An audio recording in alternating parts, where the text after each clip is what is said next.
Hello there my friends, and welcome once again to my channel. On today's video I want to share with you how I make my digital camera to feel as an analog camera and give me that experience. So come along and join me for this one.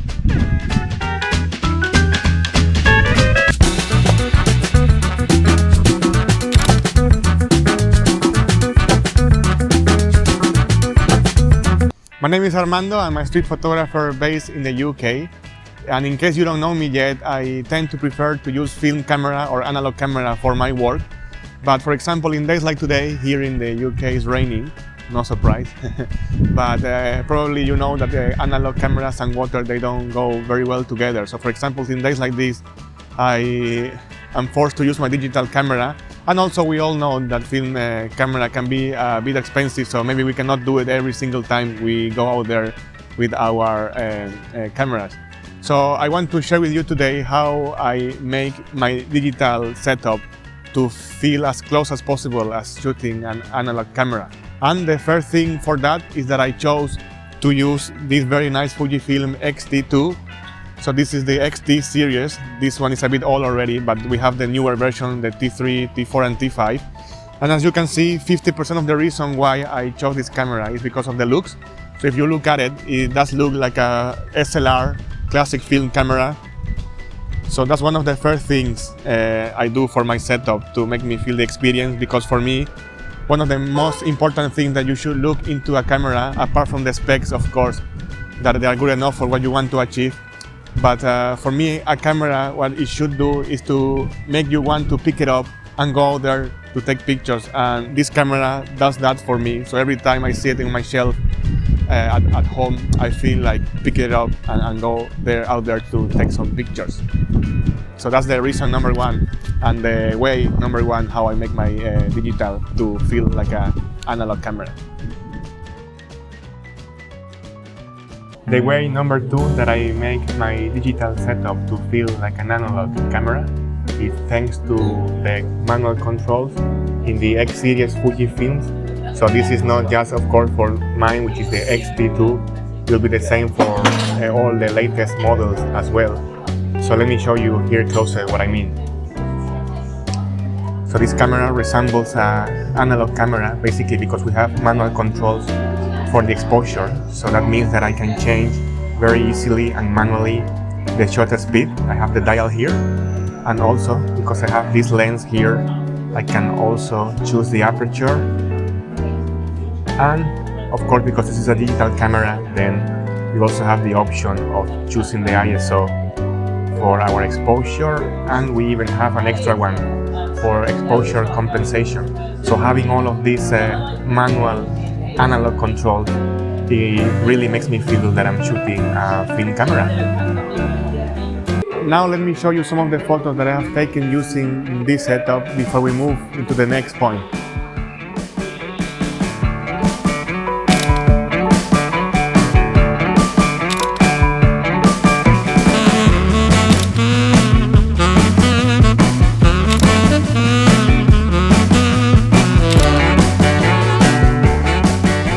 The third way I make my digital camera to feel and work the same as an analog camera is by using a manual focus lens. So come a bit closer and I will show you.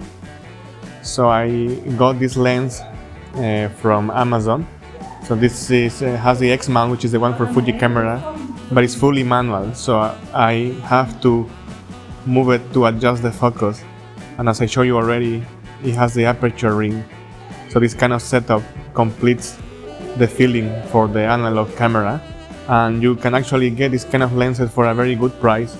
I found this one on Amazon for around £70, but if you order from other websites from China, you can get it even for £30. So it's an excellent way as well to add a new feature to your Fujifilm camera, and as I said, it's a great way to make it feel like an analog camera as well.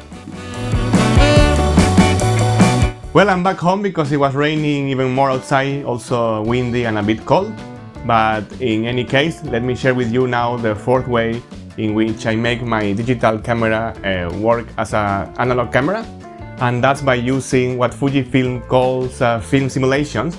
So these are basically a set of color profiles or looks that Fujifilm has had built into the cameras, so you can obtain the same look that you would get from the film stock that Fujifilm produces for analog photography.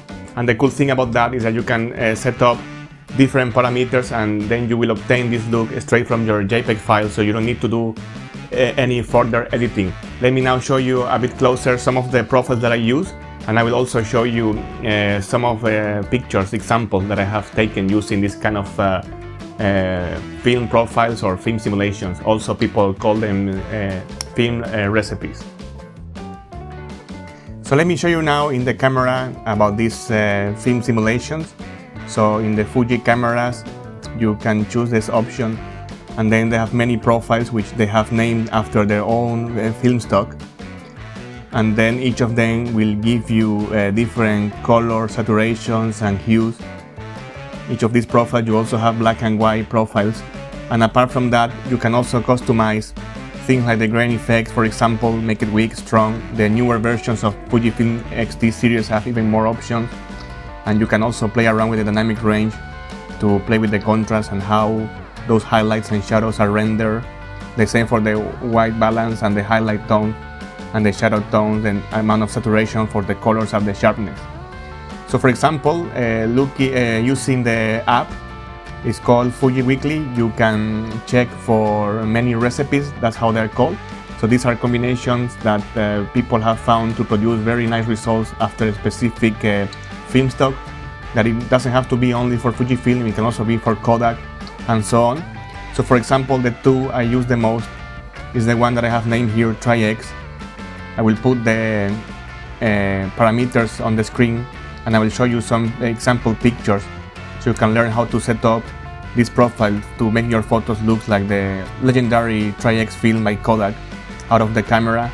And also, for example, I use very often this one that is called Fox film.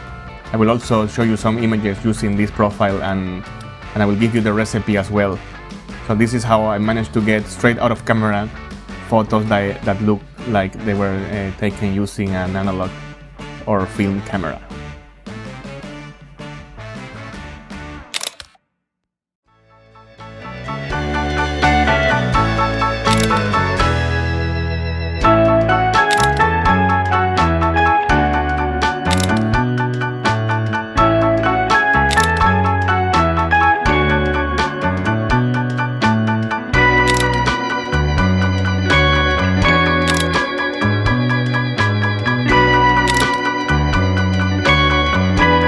Well, that's all for this one. I hope you got some useful information. So now now you know how I try to bring those analog features into my digital photography. And yeah, I cannot recommend enough this kind of cameras for street photography. If you follow my work and you have visited my website and my Instagram page, 95% of my photos at least have been taken with this camera using this 28mm lens or the 35mm ones. Okay, don't be a stranger and subscribe if you found this video useful, and I will see you on the next one, and happy shooting!